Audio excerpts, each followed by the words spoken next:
2, 1. Hop. Voilà, on est dans l'hémisphère sud. Fantastic. Et pour fêter ça, la petite bouteille de champagne. Wouh! Merci Neptune. Allez, première partie faite. Ça fait déjà un petit coup de jaja, hein. Ah! Ouh! Ah! Magic! This is for real! Hey! Ça y est, c'est fait. Tous les concurrents du Vendée Globe ont enfin passé l'équateur et célébré la plongée dans l'hémisphère sud comme il se doit.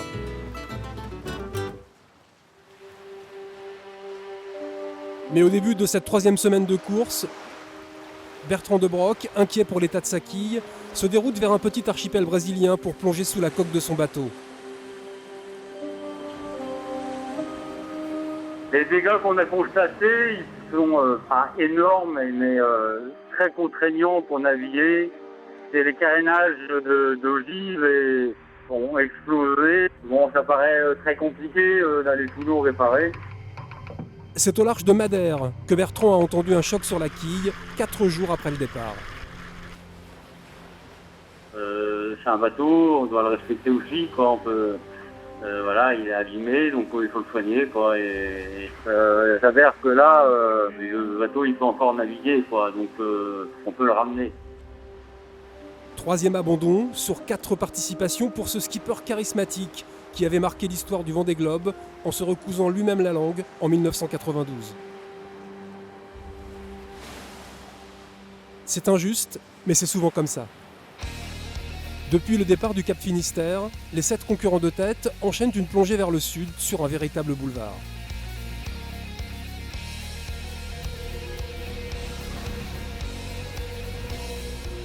On accélère direction le sud.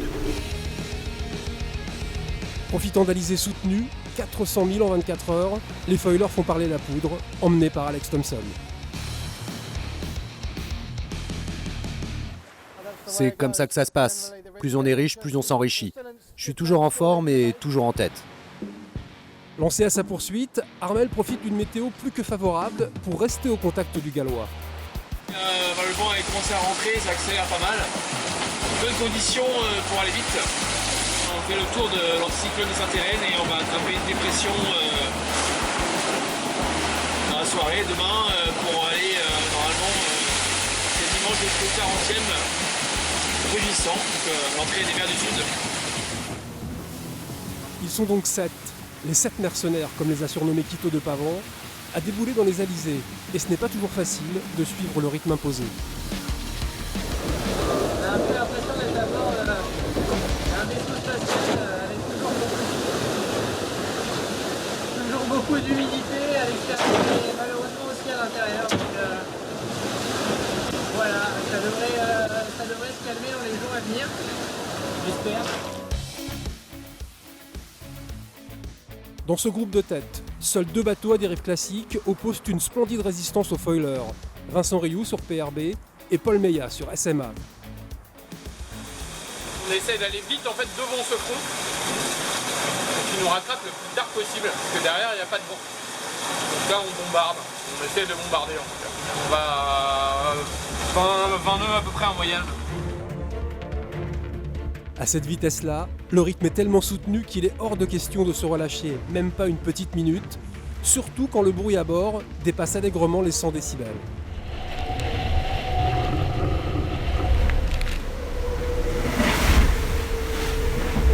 Ça fait un peu de bruit.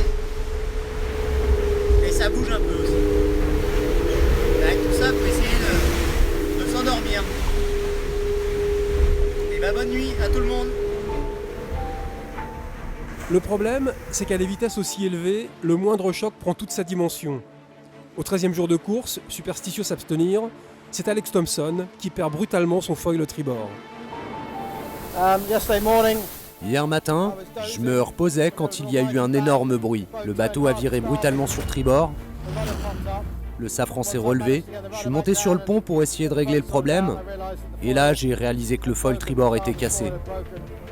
Il ne restait que quelques centimètres qui dépassaient du bateau et qui me ralentissaient. Mais je ne pouvais rien faire. À un moment donné, Je vais devoir aller sectionner ce qui dépasse. Et je dirais qu'il m'en reste quand même un de l'autre côté. J'espère que je vais garder la tête et prier pour que la course se fasse un maximum sur tribord. C'est la course, s'attendre à l'inattendu.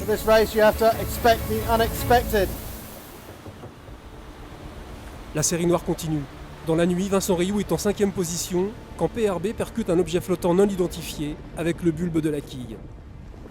Ce matin le temps s'est calmé après le passage du front et puis du coup j'ai pu ouvrir le puits de quille et mettre les mains à l'intérieur parce qu'on peut y passer un bras mais on ne peut pas y voir grand chose. Et puis j'ai bien constaté ce que je sentais sous mes pieds, c'est-à-dire que la quille c'était de moins en moins solidaire avec le bateau. C'est l'abandon pour Vincent Rioux, l'un des grands favoris de cette course. Il se déroule actuellement sur Cape Town, en Afrique du Sud. J'ai une grosse déception personnelle sur cet abandon. Mais le truc, c'est que il faut imaginer tous les gens qu'on amène avec nous sur cette aventure. Et il faut imaginer la déception de toute cette petite communauté qui nous soutient. Et c'est vrai que c'est un fardeau assez lourd à porter, surtout sur des courses en solitaire comme ça où on est seul dans l'action, quoi. Voilà, des histoires qui se terminent mal comme ça, plus vite elles sont closes, mieux tout le monde se porte.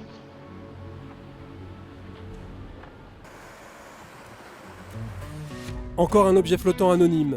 Dans la nuit de mardi à mercredi, Sébastien Josse a dû passer 4 heures à réparer la pièce permettant de maintenir le safran tribord en position basse. Opération réussie, mais que d'énergie dépensée. En revanche, ça va beaucoup mieux pour Jérémy Bayou qui a vraiment galéré, victime de problèmes techniques. Ça va faire 4 ou 5 jours, j'ai pas mis le nez dehors, pas vu l'équateur. À réparer des merdes de pilote automatique. Mais là, je crois qu'au bout de 5 jours, on a trouvé la solution. Donc champagne. Si après le passage de l'équateur, on pensait que toute la flotte glisserait tranquillement vers le sud, c'est vrai pour les premiers, mais alors pour les autres, ça a été une vraie galère. Un chapelet d'anticyclone qui a poussé certains concurrents à bout de nerfs. Pas un souffle de vent depuis hier soir, pas un souffle. Bon, je suis en train de m'énerver là, donc je vous laisse.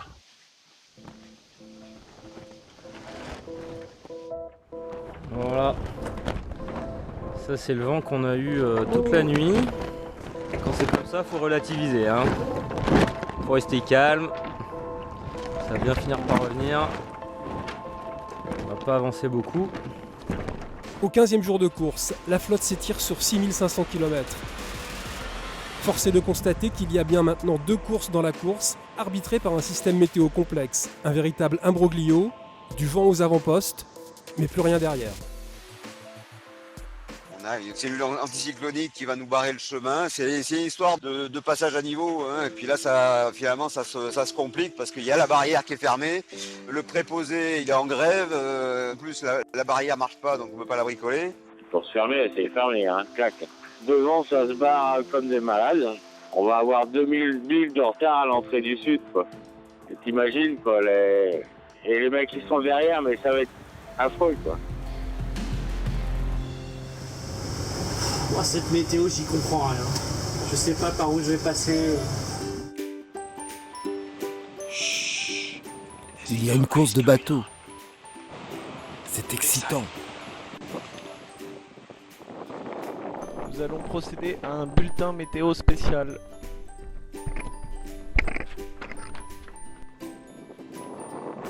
Quand on peut voler un avion papier sur le plafond d'un IMOCA, c'est qu'il reste 2 solutions. Attendre ou... Ah non, en fait, il n'y a qu'une seule solution. Faut attendre.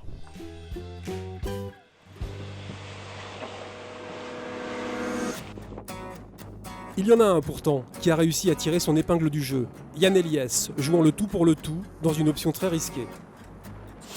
Bon ben, on va pas crier victoire, mais je crois que j'ai réussi On va passer dans ce fameux petit trou de souris là que je visais depuis quelques jours.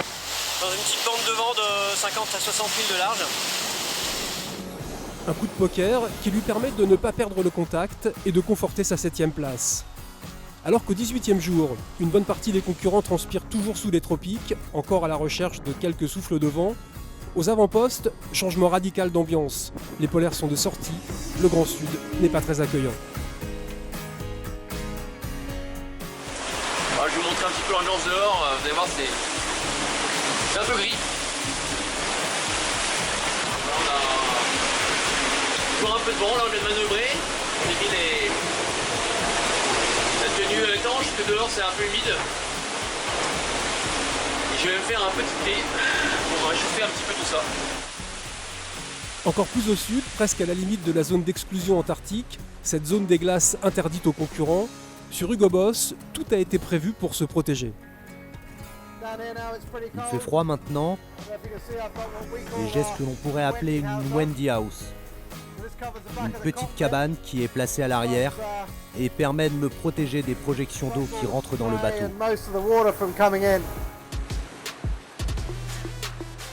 Alex Thompson, l'intouchable, en tête depuis les îles du Cap-Vert.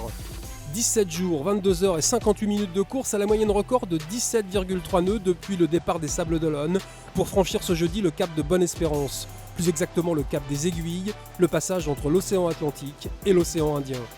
5 jours d'avance sur le temps de référence, celui d'Armel Lecléache en 2012, ce qui en dit long sur la suite de cette régate interplanétaire.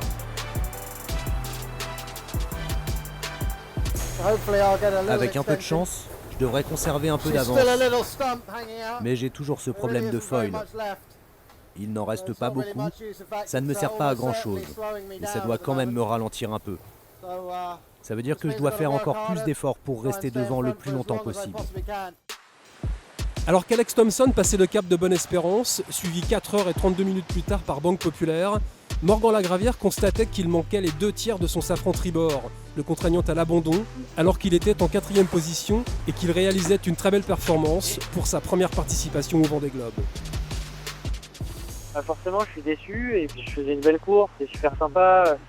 J'étais dans le match, le bateau allait bien et moi j'étais quand même content de prouver que finalement j'étais capable de faire jeu égal avec les meilleurs. Ça s'arrête un peu brutalement, mais il faut l'accepter et puis ça fait mal, mais il faut rebondir, penser à autre chose et puis voilà, c'est un jeu, c'est une course, c'est pas la vie, quoi. C'est étonnant comme sentiment, mais c'est ce que je ressens aujourd'hui. Loin derrière. Même si le vent revient par une de ces dépressions qui naissent au large de l'Argentine, au fil des heures et des jours, c'est un écart colossal qui est en train de se creuser avec les leaders. C'est une autre course où il faut s'armer de patience pour sortir enfin des griffes de l'anticyclone.